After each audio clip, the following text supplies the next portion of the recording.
Buenos días, mis estimados amigos, amigas.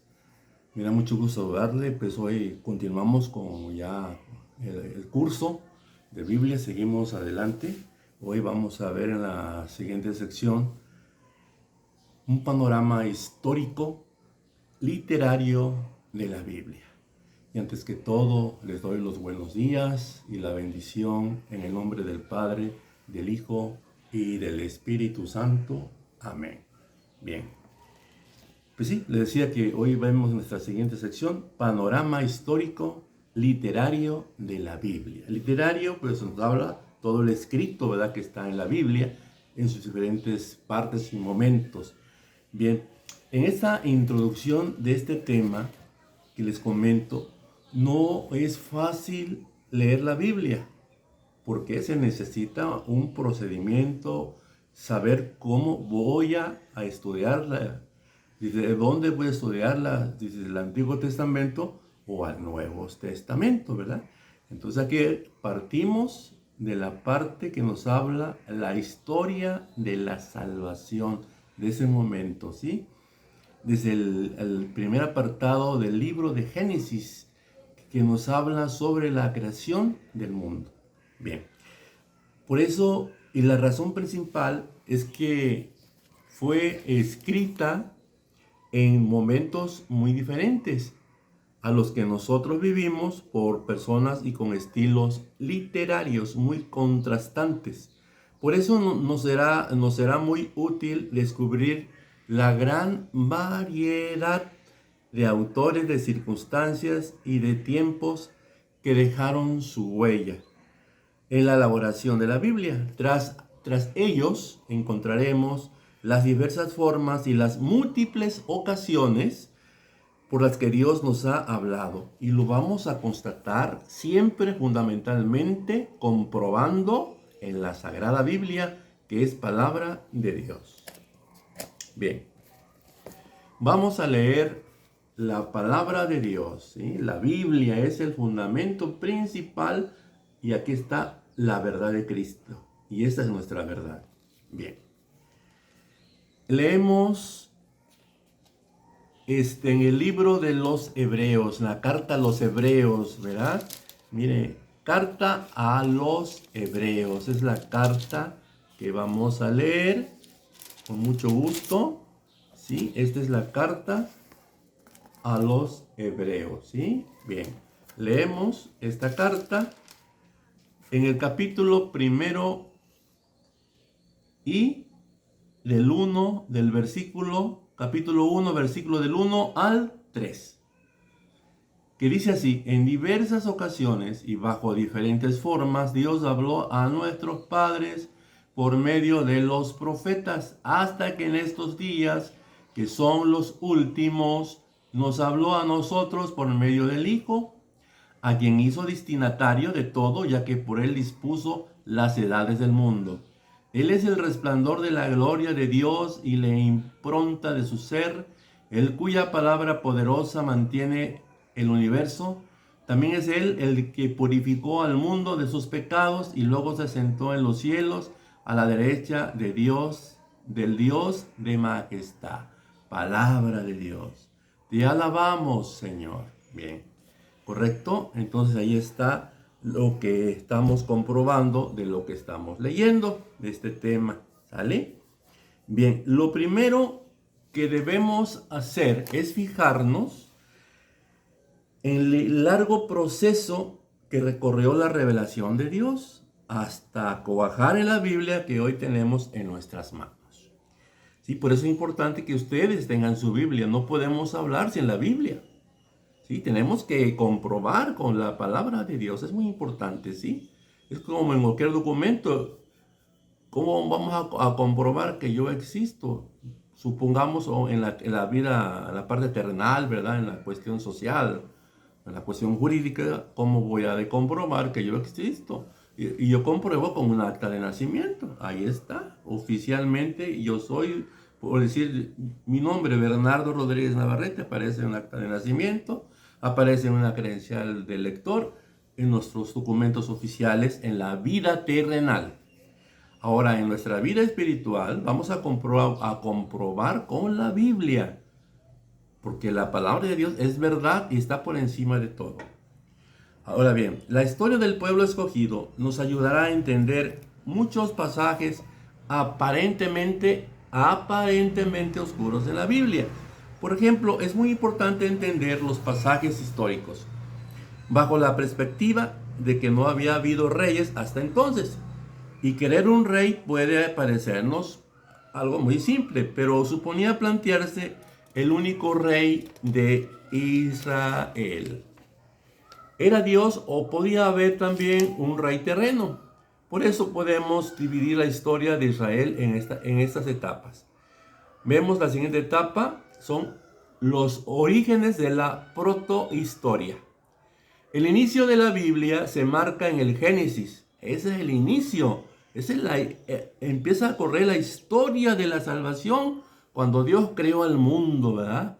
Creó todo lo que existe, hasta donde alcanzan nuestros ojos. La naturaleza la creó Dios y formó al hombre para que la coordinara. Fue su primer colaborador, ¿verdad? Que es Adán y Eva. Bien. El primer libro de la Biblia, de los capítulos del 1 al 11, presentan acontecimientos que vamos a llamar protohistóricos. ¿Qué quiere decir esto, protohistóricos? Que quiere decir los primeros. Escapan al control de fechas precisas. De hecho, la redacción no coincide con el tiempo de los acontecimientos narrados, pues son narraciones escritas a partir del reinado de Salomón, siglo X antes de Cristo, y fueron ordenadas en el estado actual solo a finales del siglo V antes de Cristo. Por eso deben leerse con mucho cuidado, pues mezclan elementos del mensaje espiritual con elementos metafóricos. Esa sería la etapa de los orígenes de la protohistoria. Ahora, la época patriarcal. Desde la vocación de Abraham, siglo XIX, siglo XVIII a.C., hasta la entrada de los hebreos en Canaán, siglo XIII, el punto de arranque es Abraham, a quien justamente se le considera padre del pueblo hebreo. Era un arameo errante que vagaba pastoreando sus ganados cerca de Ur, en Golfo Pérsico. Tal vez fue contemporáneo de Hammurabi, rey de Babilonia, en los años 1700 a.C. Las múltiples coincidencias de las leyes mosaicas, el parecido de usos y costumbres patriarcales con los de Mesopotamia vienen a confirmar estas afirmaciones bíblicas. Abraham recibe la llamada divina y abre el primer capítulo de la historia de Israel. Después de descendientes de Abraham, de Isaac y de Jacob, se establecieron en el delta del Nilo durante la invasión de los Hicsos en el año 1720 antes de Cristo, ¿sí? Entonces ahí vemos esta situación, cómo se fue dando. En el Sinaí constituyeron una confederación de las tribus al instalarse en Canaán. Era una organización política muy elemental y sostenida solo por las tradiciones religiosas comunes. Solamente se reunían ocasionalmente en torno al arca de la alianza, símbolo de la presencia de Dios en la tierra. Bien, estos acontecimientos los tenemos en Josué y Jueces, en los libros de Josué y Jueces, capítulo 1, versículos de 1 al 7, y abarcan desde el año 1220 al 1030 antes de Cristo. Es pues una época en que se caracteriza por la formación y la transmisión de las tradiciones orales en torno a algunos elementos que son como ejes de mensajes revelados. La palabra revelación quiere decir lo que se dio a acontecer, lo que se dio a conocer, ¿sí? Y lo que estamos dando a conocer, porque eso es la revelación. Mencionamos los siguientes personajes: Moisés, Aarón, Josué y Jueces. Santuarios famosos: Gilgal, Ramá, Betel y Silo. Tribus determinadas: Judá, Efraín y Manasés. Costumbres e instituciones: reglas de conducta, en ese momento, ¿verdad? Esas son las formas, las costumbres, las leyes. Algunos escritos sobre estos temas se redactan posteriormente, pero se conservan otros que son redacciones muy antiguas, pero originales, como el Canto de la Conquista, Josué capítulo 10, versos del 12 al 13, el relato de la penetración en Canaán, Jueces capítulo 1, el Cántico de Débora, Jueces 5 o el Apólogo de Jotán, Jueces del capítulo 9, del versículo 7 al 15. Los libros de Josué y Jueces contienen material muy antiguo, sobre todo en las partes legales. Ha llegado hasta nosotros después de varias redacciones y adaptaciones, pues las nuevas circunstancias y las necesidades espirituales del pueblo pedían retoques y aclaraciones. Un ejemplo es el Código de la Renovación de la Alianza, Éxodo capítulo 4, versículo del 10 al 26, que adapta el Código de la Alianza de Moisés a la mentalidad y problemática del tiempo de la conquista de Canaán. El periodo de los jueces fue creciendo en anarquía e inmoralidad. Asimilaron fácilmente los cultos de las religiones cananeas, por lo que Dios les castigó repetidamente. La llegada de los filisteos a la costa de Palestina, siglo XII, siglo XI a.C., trajo muchos sufrimientos por sus constantes amenazas. Comprendieron entonces la necesidad de la centralización y pidieron un rey. Samuel, el último de los jueces, establece la monarquía poniendo como rey a Saúl. ¿Sí? Este es en la época patriarcal. Ahora entramos al Éxodo y el pueblo de la alianza. Aunque hubo un periodo de bonanza y hasta de prosperidad, las cosas cambiaron. El gran constructor Ramsés II, 1300-1224 antes de Cristo, inició la opresión de los hebreos en Egipto. El éxodo ocurriría con Manefatá, sucesor. Hay una estela conmemorativa de este faraón que mencionó por primera vez al pueblo de Israel en la historia profana. El caudillo de esta gesta fue Moisés, a quien Dios entregó la ley en el monte de Sinaí. Este periodo va desde 1250 al 1220 a.C., comprende los acontecimientos narrados en los libros del Éxodo, Números, de Deuteronomio. Estos libros surgieron de tradiciones orales sobre los patriarcas, sobre la esclavitud, sobre la liberación de Egipto, sobre la alianza, sobre los años del desierto y las normas. Las costumbres y las leyes que instituyó Moisés en esta época son la base de los escritos jurídicos que aparecerán posteriormente en la Biblia. Fue la época en que se materializaron los primeros escritos. Sabemos que Moisés ya utilizaba la escritura. ¿Cómo se puede deducir el Éxodo capítulo 7, versículo 14 del 34 al 27? Aunque debemos tener en cuenta que hubo aplicaciones y retoques posteriores que se le pueden atribuir a él. El decálogo moral conservado en dos recensiones, Éxodo 20 del 2 al 17 y en Deuteronomio del capítulo 5, versículo del 6 al 21. Ahí lo podemos constatar en su Biblia. El Código de la Alianza, que es una legislación para desarrollar los preceptos del decálogo, Éxodo 20, 22 y 23 y 19, y diversos cantos conservados en el Pentateuco. ¿Sí? Éxodo capítulo 15, versículo 21. Números capítulo 10, versículo 35 al 36 y 21, 17 y 18, etc. La experiencia del Éxodo, los recuerdos comunes, la religión única y las leyes mosaicas dieron conciencia de ser un mismo pueblo a los hebreos. La liberación de Egipto constituye pues el acontecimiento mayor de la historia del pueblo de Israel y es también el centro de su credo. El siguiente momento, etapa, la conquista de Canaán y los jueces. Encabezados por Josué, el sacerdote de Moisés, conquistaron parcialmente Palestina. Después de larga peregrinación por el desierto, ahí se da esta situación. ¿Sí? Esa larga peregrinación que tuvieron, así se dio en este momento, ¿sí? También importante. Llegada a los filisteos a Palestina les trajo muchos sufrimientos y constantes amenazas. Sí, ahí es una etapa importante. Entramos al periodo de la monarquía unida. David sustituye a Saúl hacia el 1000 antes de Cristo. La conquista de Jerusalén consolida su dinastía y simboliza el rey ideal de Israel, Salomón. Su hijo vive un periodo de gran esplendor, pero sus pecados prepararon la división que tuvo lugar durante el reinado de su hijo Roboán. Aparecen así dos reinos, el del sur que se llamará Judá y del norte que se llamará Israel. A partir pues de este momento debemos fijarnos solo en el norte del país cuando hablamos del reino de Israel, mientras que fuera de este periodo se entiende que por Israel todo el pueblo hebreo, ¿sí?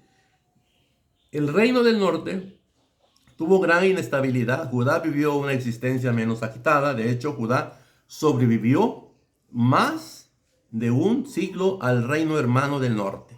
Este periodo muestra permanentemente el conflicto del rey del pueblo frente a los profetas. Estos mensajeros de Dios denuncian sus pecados y las alianzas caprichosas con países de costumbres paganas. El reino del norte conoció un pasajero esplendor con la dinastía Omri, quien era el siglo IX, puso la capital en Samaria, mirado por la corrupción. A los asirios sometieron y deportaron la población en el año del 721 a.C. También la corrupción causará las ruinas de Judá. En el año 587 a.C., Nabucodonosor, rey de Babilonia, conquista Jerusalén, destruye el templo y se lleva cautivos a los habitantes. En los reinados de David y Salomón llegamos a la edad de oro de la cultura israelita. Con la institución de los escribas reales floreció la literatura sapiencial, enraizada en las tradiciones anteriores. La administración del reino exigió documentos oficiales precisos, así como la adaptación de los textos jurídicos a las nuevas circunstancias. El desarrollo de la historiografía dio arraigo y más solidez a las tradiciones que se iban afianzando en el reino de Israel. Por ejemplo, la centralidad del templo de Jerusalén y la costumbre de hacer peregrinaciones en fechas fijas. Entramos a la división del reino en los años 930 al 587 a.C. Este es un mensaje profético. Durante esta época continúa la literatura y el trabajo de redactar la historia sagrada y de readaptar las leyes y costumbres religiosas y culturales a las nuevas circunstancias. El reino del norte desaparece. Ezequías no quiso que se perdiera el legado cultural y religioso de la nación. Mandó recoger los documentos y pidió que se escribieran los recuerdos del reino. Los escribas revisaron y completaron las tradiciones antiguas, dando impulso a la literatura sapiencial. Fue una época de fuerte movimiento profético y de gran producción literaria. Se inspiraron mucho en la vida y en el testimonio de sus protagonistas. Entramos a la siguiente etapa, el exilio de Babilonia de los años 587 al 538 a.C. Los sacerdotes desterrados se reunieron las tradiciones nacidas en torno al templo de Jerusalén. Los discípulos de profetas como Jeremías, Ezequiel o Isaías hicieron la redacción definitiva de los escritos de sus maestros. Entramos a la siguiente etapa, la restauración, los años 538 al 333 a.C. Los últimos profetas aparecieron durante el retorno de la cautividad hasta el advenimiento de Alejandro Magno. Fueron integradas las antiguas tradiciones históricas, jurídicas y culturales. Habían sido puestas por escrito a lo largo de los siglos, pero adquirieron un cuerpo definitivo en tiempos de Esdras hacia el año 398 a.C. Quedaron codificados en lo que se llamará la Torá, es decir, la ley. A partir de entonces, la Torá tiene el estado actual y fue considerada como ley de estado por los judíos y por los samaritanos. ¿Vale? Entramos a la siguiente época. Época helenística y dominación romana de los años 333 al 63 a.C. Los escritos de esta época clausuran la literatura del Antiguo Testamento, predominan los géneros sapienciales. Hay que destacar que la traducción de la Biblia al griego por los siglos y en los siglos segundos y primero antes de Cristo significa un gran paso hacia la visión de la salvación universal, pues se sale del estricto margen hebreo expresado en mantener una lengua extraña a otros pueblos. y se pone la palabra revelada de Dios al alcance del mundo, entonces conocido como que hablaban así universalmente el griego. En el tiempo del judaísmo, va desde el destierro babilónico hasta las guerras con Roma. Ahí comienza la dispersión del pueblo judío, siglo VI a.C., siglo II después de Cristo. Todo inició con la intervención de la historia de Ciro, rey de Persia, se apoderó de Babilonia en los años del 538 antes de Cristo y permitió a los judíos regresar a su país y reconstruir el templo. Esta restauración política y religiosa la encabezaron Esdras y Nehemías. Debilitado el imperio persa, Palestina cayó bajo los griegos con Alejandro Magno.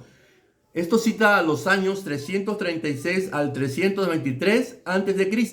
y pasa a ser objeto de la disputa entre sucesores, los Ptolomeos de Egipto y los Seleucidas de Siria. Uno de estos, Antíoco IV Epifanes, quiso imponer un estilo de vida griego, encontró heroica resistencia en los judíos. Los macabeos capitanearon el pueblo y así se establece finalmente un estado judío independientemente en el año 142 a.C. Los herederos de los macabeos fueron dinastía de los asmoneos, pero Roma, con Pompeyo, aprovechándose de las intrigas internas, se apoderó de Jerusalén en el año 63 a.C. Más tarde impone el rey Herodes el Grande durante su reinado. Hacia el año IV a.C. nació Jesús en Belén de Judá. Después de la muerte de Herodes y el yugo romano se hizo cada vez más pesado y provocó una rebelión y la guerra en los años 70 después de Cristo. Tito sometió temporalmente a Jerusalén en una segunda rebelión, tuvo lugar en el año 135 después de Cristo, pero fue ahogada en sangre y solidificó la dispersión del pueblo judío por todo el imperio romano. Así es, hermanos, aquí terminamos esta sección, esta parte, ¿sí? Y por ahí hay algunas preguntas muy importantes, ojalá ustedes las puedan analizar, las puedan contestar, o pueden hacer algunas preguntas en los comentarios aquí en las redes sociales. Ustedes pueden hacer el comentario y yo con muchísimo gusto y con todo mi corazón les responderé. Señalar los dos principales acontecimientos de cada periodo en la historia de Israel. ¿En qué periodo empieza el auge de la redacción de las tradiciones orales? ¿Bajo la influencia de qué personaje se integran definitivamente las diversas tradiciones? Describe los periodos de la historia de Israel. ¿Cuáles tres acontecimientos marcaron en la historia Israel según la propia opinión? ¿Y por qué? Ahí les dejo esas preguntitas porque esto que yo estoy dando es un aprendizaje para que ustedes aprendan también. Así como yo también estoy aprendiendo, estoy preparándome, me he estado preparando mucho tiempo y todo para enseñarles a ustedes. ¿Sí? Yo tengo una preparación, ¿verdad? Y por ello estoy frente a este trabajo. Y sigo preparándome, claro usted, para darles a ustedes un buen servicio, darles un servicio de calidad, porque la palabra de Dios es calidad. ¿Sí? Entonces ahí les dejo, hermanos, estas preguntitas. Y si tienen alguna duda, pues ahí me preguntan y yo con gustito les contesto. Claro, ánimo. Sale pues. Entonces, pues muchas gracias. Les mando un saludo, les mando bendiciones. Que Dios nos guarde, que Dios nos sostenga, que Dios nos dé sabiduría y que nos acerquemos pues a la palabra de Dios. Recuerden que en el Salmo 23 nos habla que Dios llega directo al corazón, ¿correcto? Y Dios nos los bendice. Vamos a orar ante Dios Jesucristo, al Padre nuestro, para que nos ayude, nos fortalezca y fortalezcamos nosotros a otros a través de la oración. Padre nuestro que estás en los cielos, santificado sea tu nombre. Venga a nosotros tu reino, haga Señor tu voluntad en la tierra como en el cielo. Danos hoy nuestro pan de cada día y perdona nuestras ofensas como también nosotros perdonamos a aquellos que nos ofenden y no nos dejes caer en tentación y líbranos, Señor, de todo mal. Amén. Que así sea. La bendición del Padre, del Hijo y del Espíritu Santo. Amén. También nos encomendamos en el nombre de Jesucristo a Santiago Apóstol, nuestro santo patrón, aquí en las redes sociales, en Fundación Santiago Apóstol, a asuntos religiosos. Que Santiago Apóstol nos ayude, nos proteja, nos dé ánimos para seguir adelante, nos cuide, ¿verdad? y en todo momento hay que invocarlo en el nombre de Jesucristo, a nuestro santo patrón aquí en las redes sociales, en nuestras redes, Santiago Apóstol, Asuntos Religiosos. Fundación Santiago Apóstol, Asuntos Religiosos. Muy bien, que pasen un pero bonito día, lleno de vida, de alegría, esperanza. Recuerden que Dios es nuestra fuerza. Dios es nuestra alegría y Dios quiere que estemos muy contentos, muy alegres, entusiastas. Que no caigamos en depresiones, ¿verdad? Sigamos adelante, ¿sale? Con la fuerza de Dios. Que así sea. Dios me los bendice. Cuídense mucho, por favor.